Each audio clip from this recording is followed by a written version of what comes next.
Bueno, indudablemente que el COVID aceleró un proceso de rivalidad económica, que se planteó como económica, pero ahora, por lo que voy a explicar, es mucho más que económica, con China, entre Estados Unidos y China, y esto además se potenció con la invasión de Rusia a Ucrania y la manera en la cual China reaccionó frente a este hecho que tiene convulsionado al mundo y fundamentalmente a Europa por los riesgos de un error, desliz o manifiestamente una acción nuclear, aunque se trate de hablar de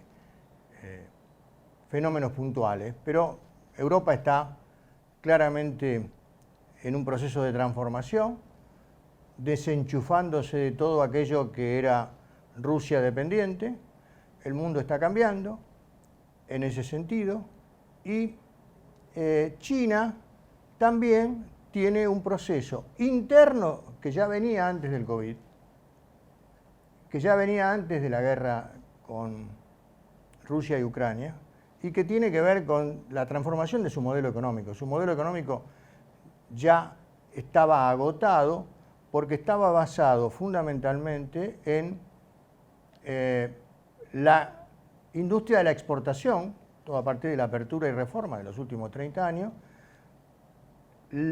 las inversiones en infraestructura y las inversiones en real estate. El tema del real estate es un tema central porque tiene que ver con las provincias, la manera en la cual los desarrolladores inmobiliarios construían edificios y la manera en la cual la familia china ahorraba en ladrillos y no ahorraba, y ahí está la diferencia enorme con Occidente, en activo financiero, como es el caso de una familia americana, una familia europea, una familia occidental.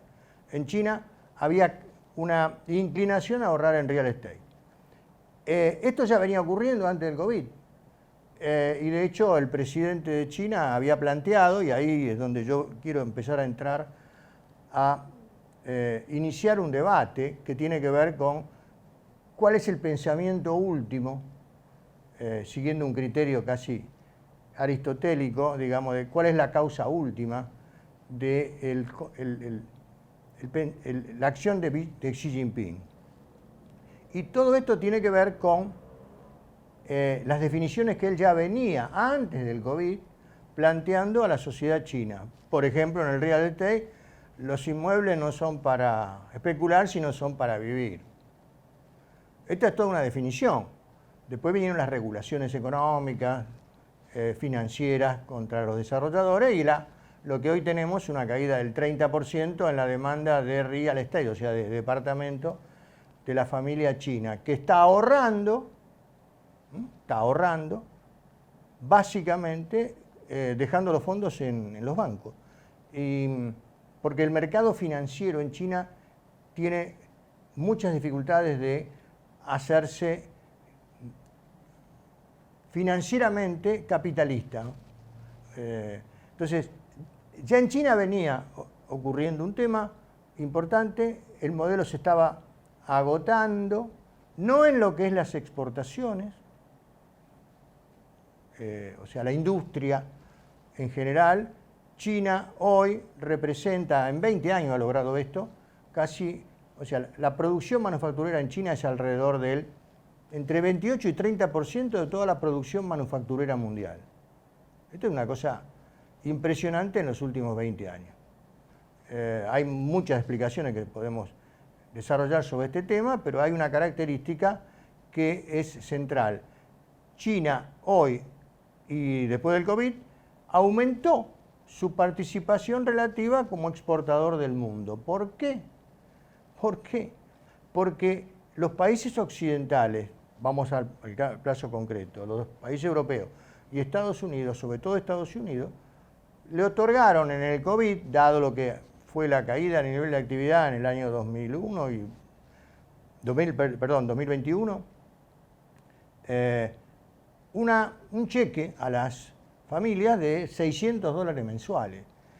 Cheque a una familia americana significa más consumo, y ese consumo es importación de bienes que fundamentalmente son productos manufacturados asiáticos.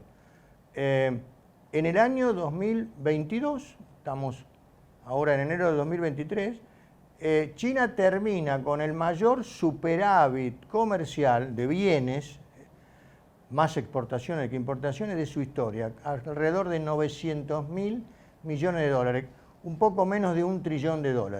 Pensemos que la economía china son alrededor de 18 trillones de dólares, nos da una idea de la envergadura de lo que significa esta diferencia entre exportaciones e importaciones. Y esto se dio básicamente por los países europeos, americanos y el resto del mundo, comprobó que con el COVID, el que tenía la capacidad productiva para satisfacer demandas de bienes manufacturados es China. Y esto es lo que ahora está cambiando. Y está cambiando de una manera que va a generar consecuencias a nivel global muy importantes, en todos los planos. Y esto creo que es lo que hoy debemos debatir para pensar por región, concretamente Latinoamérica, donde estamos, y por actividad, cómo se están reacomodando las cadenas de valor, cómo está aumentando a partir de este nuevo hecho lo que se llama el reshoring, o sea, traer una industria que estaba fuera de un país al país que de alguna manera había impulsado el desarrollo, Estados Unidos y la ley de chips, por ejemplo, donde se está subsidiando la instalación en básicamente creo que el estado de Arizona, varias plantas para la producción de los microprocesadores. La ley actual, la ley que se ha sancionado, todos acuerdos demócratas con republicanos. Esto es una situación inédita en los últimos años, más allá de los conflictos que tienen que ver con la elección de un presidente, del Congreso. En los temas centrales, en Estados Unidos, el biparticianismo es muy fuerte. Casi diría tan fuerte, o es casi tan fuerte como en tiempos donde Estados Unidos entró en guerra con el mundo, cuando fue en el año 41, Roosevelt declara la guerra después del ataque de los japoneses a Pearl Harbor.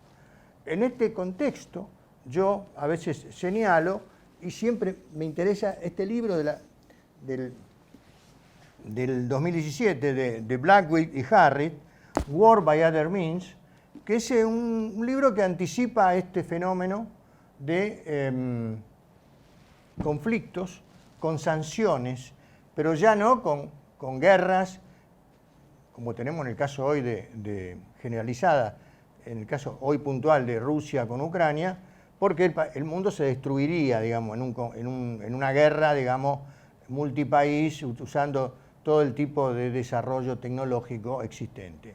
Las guerras hoy aparecen ser más comerciales, más económicas, más financieras, sanciones, que tienen que ver con la transparencia, con el hecho de que si usaste recursos que transferiste por el sistema SWIFT, dominado por los europeos y los americanos, te pican el boleto concretamente y te sancionan. Bueno, esto es el nuevo formato de las relaciones económicas internacionales. Ya venía, repito, antes de COVID, con COVID se acelera y con la guerra Rusia-Ucrania se consolida.